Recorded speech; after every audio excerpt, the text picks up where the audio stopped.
જે પક્ષ પોતાની શિસ્ત અને સંગઠન માટે આખા દેશમાં ઓળખાય છે એ જ પક્ષના મોટા નેતાઓ જ્યારે ધારાસભ્યની હાજરીમાં એકબીજા પર ખુરશીઓ લઈને તૂટી પડે ત્યારે એ સમાચાર બનતા હોય છે અને એના પર સવાલો પણ ઊભા થશે। સુરત શહેરમાંથી એક એવા સમાચાર સામે આવ્યા જેણે ભાજપના હાઈકમાન્ડથી લઈને સ્થાનિક કાર્યકરો સુધી બધાને હચમચાવી દીધા। સુરત ઉત્તરના ધારાસભ્યની ઓફિસમાં જ પક્ષના બે કદ્દાવર હોદ્દેદારો વચ્ચે એવી જોરદાર મારામારી થઈ કે વાત છેક ફ્રેક્ચર સુધી અને હોસ્પિટલ સુધી પહોંચી ગઈ। આ વિડીયોમાં જાણીશું કે આખરે ઘટના શું હતી, કયા મુદ્દે આટલો બધો વિવાદ વકર્યો અને લડાઈ પાછળનું અસલી રાજકારણ શું છે। નમસ્કાર, આપની સાથે હું સેજલ।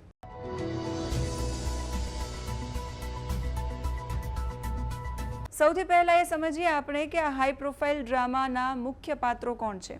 ઘટના બની છે સુરત ઉત્તર વિધાનસભા સીટના ધારાસભ્ય કાંતિભાઈ બલરના જનસંપર્ક કાર્યાલયમાં। વોર્ડની એક સત્તાવાર અને મહત્વની મીટિંગ ચાલી રહી હતી। આ મીટિંગમાં હાજર હતા સુરત મહાનગરપાલિકાની અતિ મહત્વની ગણાતી ટાઉન પ્લાનિંગ એટલે કે ટીપી કમિટીના ચેરમેન મહેન્દ્રભાઈ દેસાઈ અને એમની સામે હતા ભાજપના જ મહિલા કોર્પોરેટર જયશ્રીબેન વોરાના પતિ અને સ્થાનિક નેતા મનહર વોરા।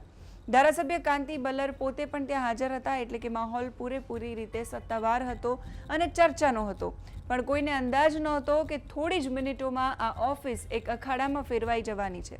હવે સવાલ એ થાય છે કે આ બંને નેતાઓ વચ્ચે એવો તો કયો મોટો મુદ્દો હતો કે વાત અપશબ્દો અને મારામારી સુધી પહોંચી। ત્યાં હાજર પ્રત્યક્ષદર્શીઓ અને મહિલા કોર્પોરેટરે જે જણાવ્યું એ પ્રમાણે વિવાદની શરૂઆત વિસ્તારના વિકાસ કામો અને ક્રેડિટ લેવાની રાજનીતિથી થઈ। મહિલા કોર્પોરેટરના પતિ મનહર વોરાએ ટીપી કમિટીના ચેરમેન મહેન્દ્ર દેસાઈ સામે આક્રોશ ઠાલવ્યો। એમનો આક્ષેપ હતો કે મહેન્દ્ર દેસાઈ વોર્ડના ચૂંટાયેલા પ્રતિનિધિઓને પૂછ્યા વગર અથવા એમને વિશ્વાસમાં લીધા વગર એક તરફી નિર્ણયો કરે છે। એટલું જ નહીં, વિસ્તારમાં થતા સરકારી કે પક્ષના કાર્યક્રમોમાં સ્થાનિક કોર્પોરેટરને આમંત્રણ પણ આપવામાં આવતું નથી। આ ઉપેક્ષા અને અવગણનાનો મુદ્દો મીટિંગમાં ગાજ્યો। મનહર વોરાએ જ્યારે આકરા શબ્દોમાં રજૂઆત કરી તો મહેન્દ્ર દેસાઈ પણ ઉશ્કેરાઈ ગયા। બંને વચ્ચે પહેલા બોલાચાલી થઈ। સામાન્ય દલીલ અને સામાન્ય દલીલોએ પળભરમાં ઉગ્ર સ્વરૂપ ધારણ કર્યું। દલીલો એટલી બધી વધી ગઈ કે પક્ષની શિસ્તના લીરે લીરા ઉડી ગયા। જોત જોતામાં વાત હાથાપાઈ પર આવી ગઈ। મહિલા કોર્પોરેટરના આરોપ પ્રમાણે આવેશમાં આવીને ટીપી ચેરમેન મહેન્દ્ર દેસાઈ ઓફિસમાં પડેલી ખુરશી ઉપાડી અને સીધા મનહર વોરા પર હુમલો કરવા દોડ્યા। ધારાસભ્ય અને કાર્યકરો વચ્ચે બચાવ કરવા પડે એ પહેલા જ ખુરશીનો ઘા મનહર વોરા પર થઈ ચૂક્યો। આ હુમલામાં મનહર વોરા પોતાનો બચાવ કરવા જતાં એમને હાથ અને આંગળીના ભાગે ગંભીર ઈજાઓ પહોંચી છે। માથામાં પણ ઈજા પહોંચી છે। હુમલો એટલો જોરદાર હતો કે મનહર વોરાને તાત્કાલિક હોસ્પિટલ ખસેડવા પડ્યા, જ્યાં મેડિકલ રિપોર્ટમાં સામે આવ્યું કે એમના હાથમાં ગંભીર ફ્રેક્ચર છે। વોર્ડ નંબર 5 ફૂલપાડા અશ્વિની કુમારમાં આવેલી ભટનીવાડી સોસાયટીના પડતર પ્રશ્નો અને ડિમોલિશન સંબંધિત રજૂઆતો અંગે ચર્ચા કરવા માટે ધારાસભ્ય કાંતિ બલરે આ બેઠક બોલાવી હતી। આ અખાડો બની જશે એવો અંદાજ એમને પણ નહીં હોય।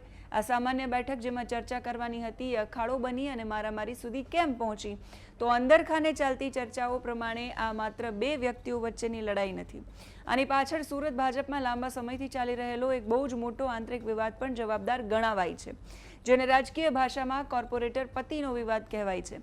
આપણે જાણીએ છીએ કે સ્થાનિક સ્વરાજ્યની સંસ્થાઓમાં મહિલાઓ માટે બેઠકો અનામત હોય છે।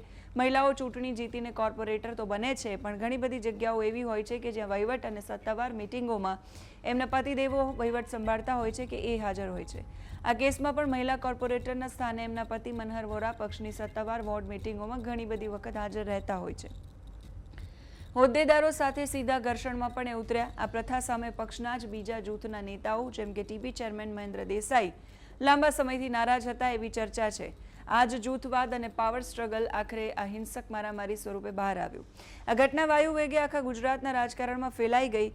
સુરત જેવા મજબૂત ગઢમાં જ્યાં ભારતીય જનતા પાર્ટી એક હથ્થું શાસન ભોગવે છે, ત્યાં જનપ્રતિનિધિઓ આ રીતે રસ્તા પર કે ઓફિસમાં બાખડે એ પક્ષની છબીને મોટું નુકસાન પહોંચાડે છે।